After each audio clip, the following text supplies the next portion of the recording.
Une tradition ancienne pour le plus vieux métier du monde. Depuis l'Empire moghol au XVIe siècle, musiciens et danseuses attirent les clients à Hiramendi, le plus vieux quartier chaud du Pakistan, à Lahore. Mais au fil du temps, ce qui était considéré comme un art s'est réduit à de la simple prostitution.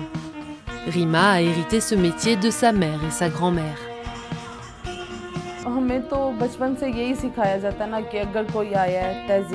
Depuis notre enfance, on nous apprend à parler de façon correcte lorsque quelqu'un d'autre est présent. On a été formés pour ce métier, on nous a appris comment nous comporter en présence d'un client. Mais les prostituées qui se lancent toutes seules dans ce métier n'ont pas ce genre de bonnes manières.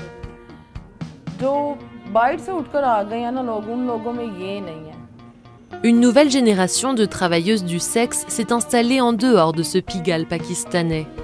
De moins en moins fréquenté au fil des siècles, Hiramendi a vu son déclin s'accélérer avec l'avènement d'Internet. Des dizaines de sites d'escort girls sont apparus, rendant superflus proxénètes et musiciens. La technologie nous a remplacés. Avant, il fallait 6 ou 7 musiciens pour jouer. Maintenant, une personne avec un ordinateur, ça suffit. Il n'y a plus besoin de nous, alors qu'est-ce qu'on va devenir? Comme moi, tous ceux qui faisaient ce métier sont maintenant au chômage. Le commerce du sexe a déménagé vers les quartiers huppés de la ville et d'autres en profitent. Chirurgienne esthétique de jour, mais hack et proxénète la nuit dans les plus hauts cercles de la société pakistanaise. Elle recrute des filles lors de soirées VIP et se sert de son domicile comme d'une maison close pour les clients aisés. Les tarifs des étudiantes en médecine sont plus élevés, et les diplômés en gestion des affaires encore plus. La plupart de ces filles viennent des campus des universités. Dans ce pays musulman très conservateur, la prostitution et les relations hors mariage sont illégales. Mais l'industrie du sexe y reste florissante, avec ou sans Hiramendi.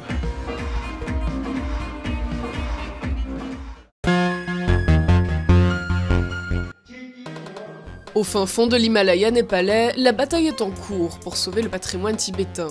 Il a survécu aux purges de la révolution culturelle qui a frappé la Chine voisine, mais est maintenant menacé par l'érosion causée par le vent et la pluie. Le riche héritage culturel d'ici est irremplaçable. Les monuments sont faits de boue, de peinture, de bois et peuvent vite se désagréger, voire disparaître pour toujours. Je pense que ce serait une perte pour le peuple du Népal, mais aussi pour le monde entier. Ces 2 chortens, monuments bouddhistes, ont été restaurés, à la plus grande joie des villageois. Je viens ici tout le temps. Matin et soir, je viens ici 3 fois par jour. Et peu importe mon travail, je fais en sorte de m'arrêter ici. Plus d'une centaine d'ouvriers et artisans ont participé à la restauration durant 2 ans. Un processus qui s'est avéré crucial quand un séisme a frappé le Népal en 2015, tuant plus de 9000 personnes. Quand le séisme s'est produit, il a causé beaucoup de dégâts dans les villages environnants. Mais parce qu'on a été en mesure de réparer ces chortens à temps, il ne leur est rien arrivé.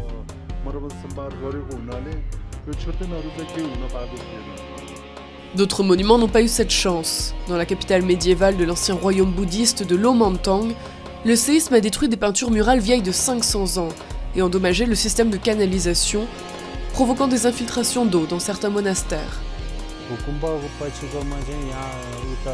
Le séisme a causé d'immenses craquelures sur le monastère Tupchen, et je crains que le bâtiment s'effondre. Certaines des peintures à l'intérieur du monastère Jampalankang sont tombées par terre. À moins que l'on en reçoive de l'aide immédiatement, j'ai bien peur que ces monastères s'effondrent.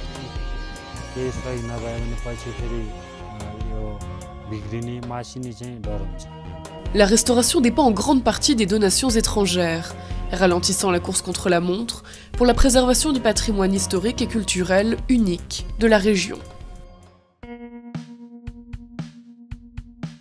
Bonsoir à tous et bienvenue sur les antennes de la télévision panafricaine. Voilà, il y a eu, il y a peu de temps, le Festival international de l'humour africain mené de main de maître par Odopro, présidé par Omar Defunzu.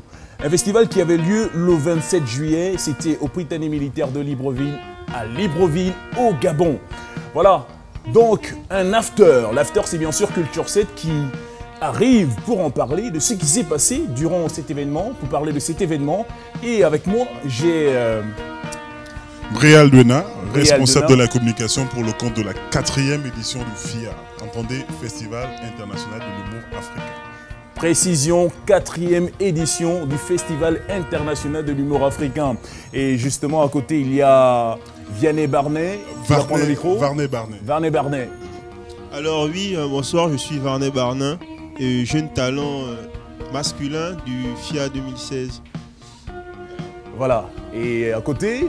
Et moi, c'est Jean-Pierre, je suis l'administrateur général du festival, tout simplement. Voilà. Donc, on va rester avec Jean-Pierre. Jean-Pierre qui est avec nous. Alors, Jean-Pierre, il y a certainement beaucoup de choses à dire concernant ce festival, Festival International de l'Humour Africain, 4e édition. Déjà, pour commencer, première question, est-ce que le festival a bien marché? Il faut dire qu'on a atteint nos objectifs parce que déjà, on a pu, nous avons pu avoir des jeunes talents qui sont sortis de ce festival. Oui. Donc, il y a eu un atelier et le résultat fut bon. Au vu de l'affluence qu'il y a eu durant les deux spectacles, les 2 journées de spectacle. Et on peut aussi évaluer en fonction du nombre de personnes qu'il y a eu dans la salle du Prytanée. D'accord. Dans le gymnase du Prytanée, voilà. Voilà. Et je confirme, chers téléspectateurs, durant ce festival, il y avait du monde, et du monde, il y en avait. Il se comptait par centaines, hein. Je pense, c'est bien ça. Non, on va dire, on a eu plus de 1000. On a atteint le 1000. Voilà. Alors, donc, je vais ramener le micro vers notre ami Brial. Brial, Oui. alors, tu es le chargé en communication du Festival International de l'Humour Africain. Oui. C'est vrai qu'il y a eu de l'affluence concernant ce festival. Et pour parler de cet after concernant ce festival, il y a beaucoup de choses à décrire tout de même. Oui, quelque chose à décrier, mais je voudrais d'abord, avant que de venir sur ce qu'il y a à décrier, je veux d'abord revenir sur les objectifs du festival. Parce qu'après, il y a effectivement que nous avons atteint 2 objectifs principaux et qui sont pour notre part importants. Je dois préciser qu'il y a effectivement les jeunes talents qui aujourd'hui auront la chance de participer à la prochaine session du Parlement de Rire. Et nous y reviendrons pour en parler, bien sûr. Voilà, donc qui ont donc été visionnés par Dubé Cravate, par Charlotte Tamac. C'était pour nous déjà un challenge qui a été obtenu. Au-delà, il y a effectivement la mobilisation qui a été faite autour de l'événement. Il y a eu la soirée de détection des jeunes talents qui a réuni pas mal de personnes à Évasion 2000 au PK8. Au-delà, il y a effectivement la soirée donc, de vendredi dernier au Prytanée militaire. Je dois dire qu'effectivement, on a atteint les objectifs à ce niveau parce que la salle était pleine. Pour ceux qui étaient là-bas et Canal 7, à travers vos reporters, vous avez pu constater il y a eu du monde au gymnase du Prytanée militaire, mais au-delà, il y a aussi eu des personnes qui étaient dehors, qui donc n'ont pas pu avoir accès, mais qui étaient là. Le fait le plus marquant par rapport à cette mobilisation, c'est que les gens, au-delà, parce que là maintenant, on va parler du petit bug au niveau de la sonorisation. Le fait le plus marquant, c'est qu'effectivement, les gens sont restés là. Au-delà du bug, les gens sont restés fidèles à cet événement. Ils sont restés là. Pourtant, ils n'écoutaient pratiquement pas grand-chose. Ils étaient là. Ils ont fait montre d'une sorte de fidélité. Ils ont fait montre d'une sorte de confiance et de respect pour les artistes qui étaient là. Pour les artistes qui étaient là, notamment Digbe, mais surtout Omar Defounzou. C'était là, ce jour-là, c'était une sorte de communion entre le public, les Gabonais qui sont venus, qui sont déplacés en masse, et les artistes qui étaient là.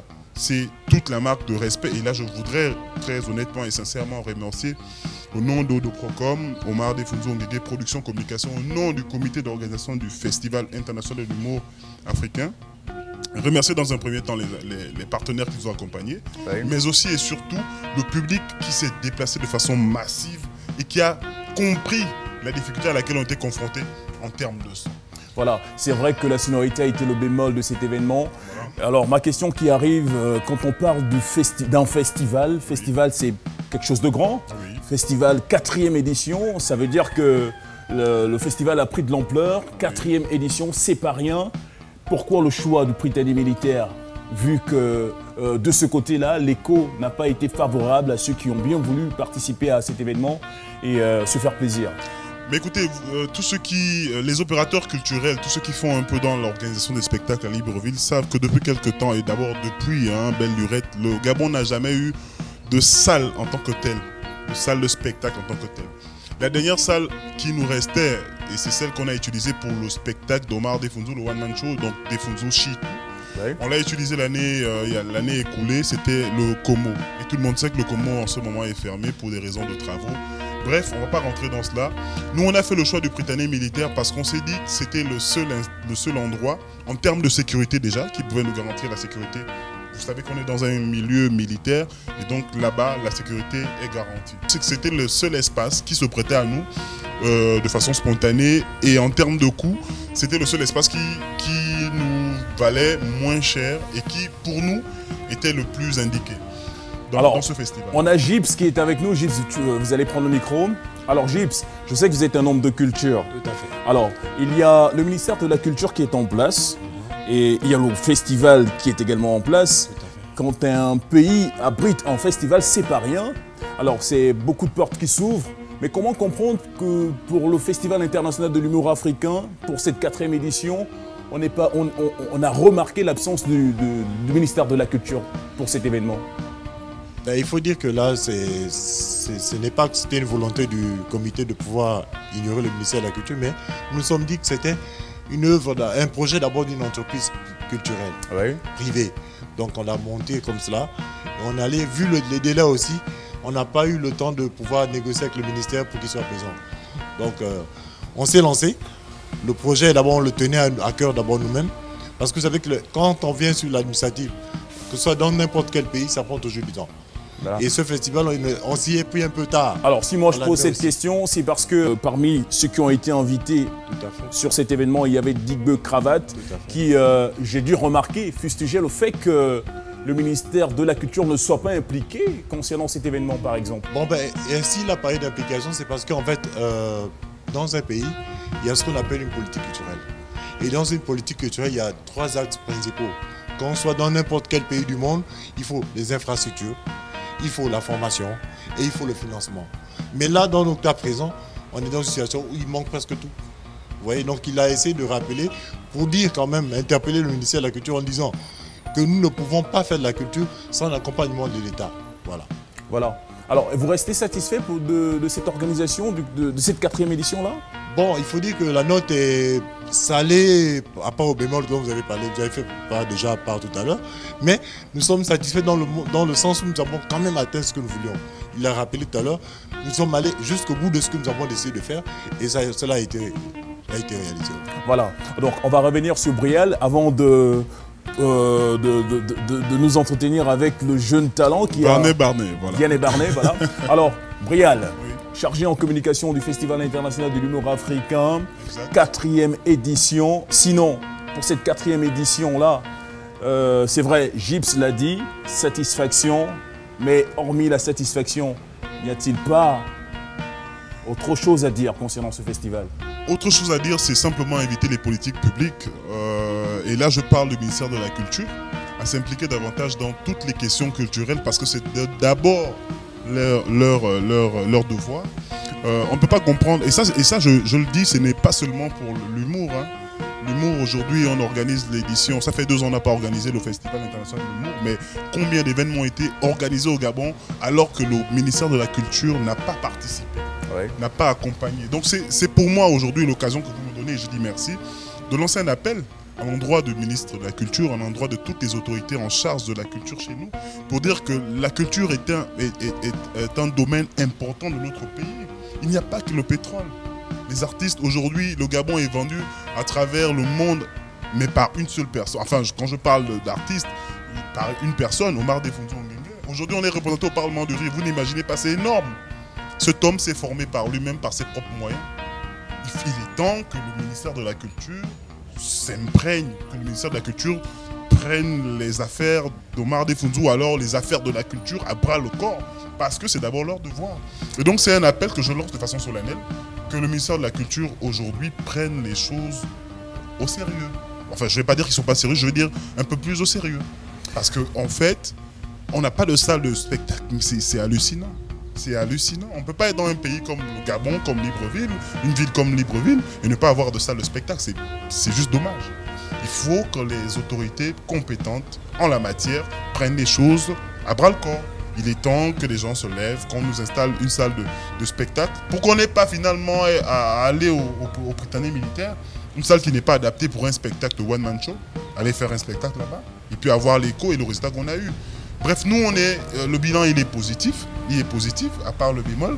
Mais je dis, nous, ce qui nous motive, c'est la population gabonaise et toutes les personnes qui sont fans de l'humour, qui aiment ce qu'on fait. Odo Pro, comme il y a sa 4e édition, tout le monde sait les conditions dans lesquelles nous, on fonctionne. Donc nous, on est rassurés, on sait qu'on va toujours tenir le festival, mais avec l'aide du ministère de la Culture, on va aller plus loin. Voilà. Alors, tout au long de ce festival, un festival qui a été très étendu, il y a eu un atelier de formation, voilà, oui. J'y arrive, un atelier de formation. Exact. Alors, est-ce que durant les prestations, lors de l'événement, vous avez été satisfait des artistes locaux qui ont été sur scène? Oui, une restitution parfaite. On va commencer par la soirée donc, qui a déterminé finalement le 28, qui a déterminé les 2 meilleurs jeunes talents. C'était une soirée parfaite et on a fait un travail énorme. Tous ceux qui connaissent, qui suivent un peu nos activités à travers Facebook et YouTube et tout ce qu'on a comme support de communication ont pu regarder ces activités en live. Oui. Ces jeunes-là ont presté devant un public. Il y avait des représentants de Canal à qui j'ai dit merci. Il y avait des représentants de pas mal de partenaires qui nous ont accompagnés. Et donc, ils ont pu voir, à travers la restitution des jeunes, le travail qui a été fait en amont par Omar Defunzu et les jeunes. Voilà. C'était juste magnifique. Alors, Gips, vous allez prendre le micro, juste avant de le passer à Vianney Barnet. Alors, Barnet, pardon. Barnet. Alors, Gips, c'est vrai, belle prestation des artistes locaux sur scène lors du festival, mais on fustige tout de même qu'il y ait beaucoup d'artistes qui ont désisté pour ne plus finalement prendre part à cet événement. Non, il faut dire qu'on a eu les artistes que nous avons choisis en fait, parce que nous avons fait une sélection. Oui. Donc la production a choisi des artistes qu'ils sentaient au niveau pour cette année, parce qu'on n'a pas voulu prendre tout le monde, parce qu'il ne faut pas prendre un spectacle qu'on prépare sur la qualité. On voulait une certaine qualité. On s'est dit, pour le moment qui marche, c'était qui? Manitou, il y avait Kidiboti, il y avait Souris à côté.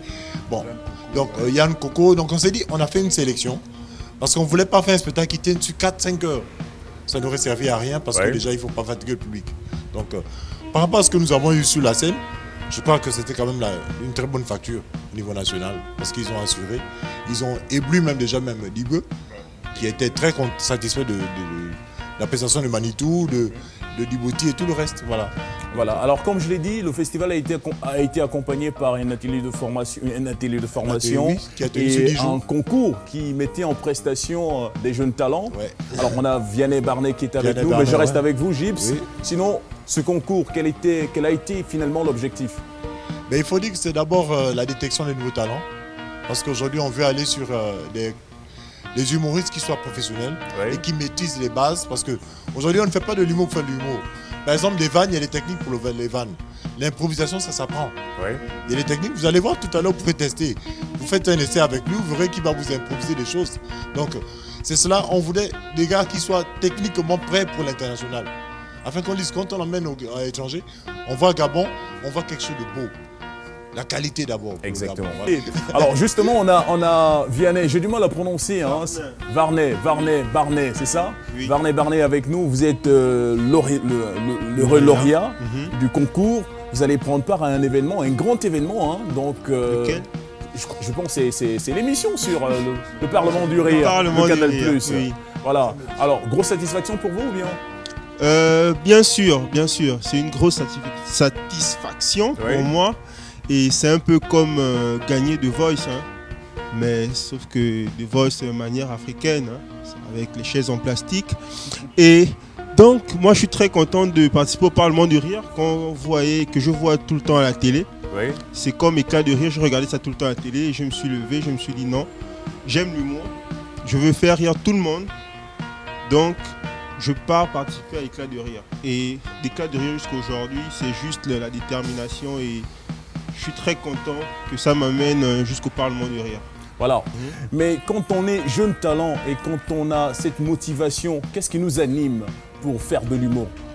C'est ce qui anime n'importe quel passionné.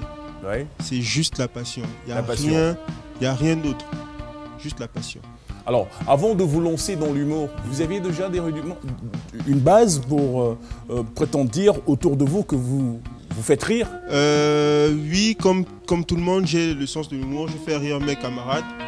Et j'aimais beaucoup regarder l'humour à la télé. Et donc je me suis dit, si j'aime faire rire et j'aime ceux qui font rire, pourquoi ne pas en faire mon métier? Oui. Donc c'est comme ça que j'ai commencé à écrire mon tout premier one-man show en quelle classe? Non, en seconde. Non, première. En tout cas 2011-2012. L'année scolaire 2011-2012 à Mandela. Et j'ai commencé à écrire et jusqu'à maintenant, je ne me suis pas arrêté, quoi. Alors, vous avez avec vous un trophée. Qu'est-ce que c'est? C'est le sacre? C'est mon sacre. Voilà, c'est le FIA 2016 Jeune Talent Masculin. C'est ma fierté, hein. C'est mon premier vrai diplôme, hein. Parce que j'ai eu le bac, j'ai eu le PC, tout ça. Mais ça m'a fait pleurer. C'est ça la seule chose qui m'a fait pleurer, hein. Le bac, vraiment, c'était rien. Ça, juste fait pleurer ma mère. Et ça m'a fait pleurer moi. Donc, je suis très content. Alors, donc, dernière question. S'il y avait quelque chose à dire sur le Festival international de l'humour africain, vous concernant, à votre avis, vous diriez quoi? Ben, je dirais merci. Merci à Omar Defunzo. C'est lui qui a instauré le FIA. Et je ne sais pas, hein, pour moi, c'est comme j'ai écrit sur Facebook, c'est le roi de l'humour au Gabon, parce que il fait tout pour rendre les jeunes humoristes connus et pour nous donner un endroit pour nous exprimer. Donc vraiment le FIA, c'est, je sais pas, hein, c'est comme un don de Dieu, quoi, que Dieu nous a donné sur Voilà. Alors moi je vais prendre ton trophée et le présenter aux téléspectateurs de Canal 7. C'est un magnifique trophée, hein. Donc offert par l'OFIA, Festival international de l'humour africain 2016, 4e édition, qui récompense le meilleur, Briel, le meilleur... Je dois dire le meilleur jeune talent masculin. Masculin. Voilà. Donc, cette 4e édition. Un humoriste professionnel en devenir qu'on verra peut-être bientôt à l'international, hein. Lui, il fait fort et c'est pas pour rien qu'il a été choisi. Alors, mais sinon, lorsqu'on a ce trophée, derrière ce trophée, qu'est-ce qu'il y a au bout? Il y a nécessairement une enveloppe. Il y a nécessairement une enveloppe, mais ça c'est pas important. L'enveloppe n'est... Moi je pense qu'après l'enveloppe, on peut avoir toutes les enveloppes du monde. Mais la reconnaissance, elle s'obtient à partir du moment où on est toujours sur les planches, à partir du moment où on est toujours en train de donner le meilleur de soi. Et le meilleur de soi, pour nous, c'est la plus grande offre qu'on a pu faire à ces jeunes, c'est ce deal, ce contrat, ce contact qu'on a eu avec Gondola City, donc via le Parlement du Rire. C'est une passerelle. On leur a offert, n'est-ce pas, une tribune d'expression.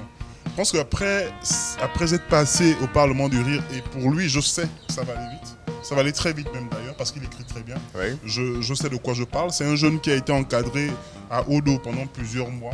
On sait ce qu'il a dans le ventre.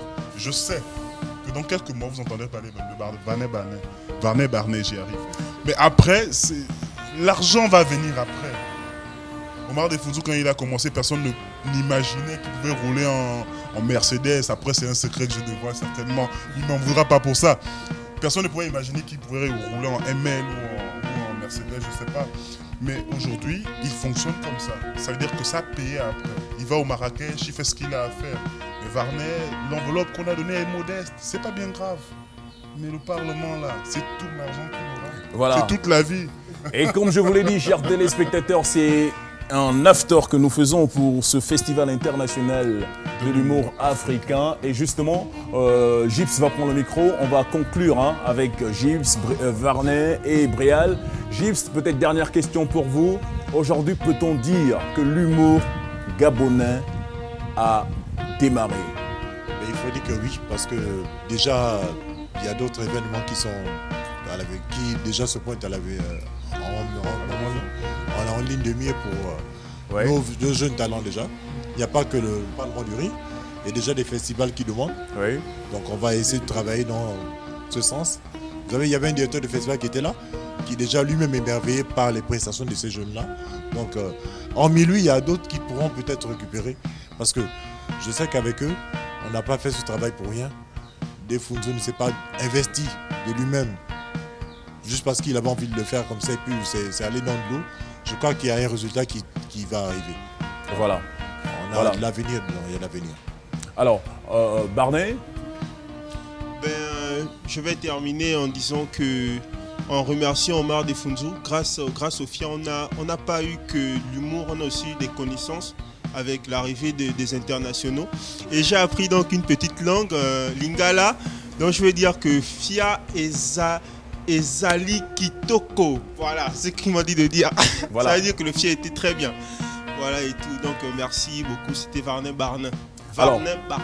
Alors Brial, pour finir avec vous en beauté, oui. Brial, oui. Festival international de l'humour africain, nous étions à la 4e édition. Exact. Un petit résumé peut-être pour rappeler aux téléspectateurs ce que c'est exactement ce festival-là. Le Festival international de l'humour africain, c'est la plus grande plateforme, l'une des plus grandes plateformes sur le plan de l'Afrique centrale en matière d'humour. C'est un espace qui est offert à tous les meilleurs humoristes du Gabon et de la diaspora africaine. Donc de se produire sur la terre gabonaise à Libreville. C'est une production d'Omar Defunzu Ongengue, production communication. Et donc toute une équipe, tout un arsenal. On travaille jour et nuit pour produire ce spectacle. C'est pour le Gabon. Et c'est parce que le Gabon gagne que nous, on produit ce spectacle. Voilà. Chapeau à Omar Defunzu, mais malheureusement il n'a pas pu être avec nous aujourd'hui. Mais je tire mon chapeau à Omar Defunzu pour ce festival-là. C'est pas donné. Désormais, le Gabon, en termes d'humour, a une identité et c'est le Festival international de l'humour africain. C'était Culture 7 Lomag avec Brial, avec Gibbs, pour dire Jean-Pierre, avec Varnet Barnet et Pierre Bilong au compte de Culture 7.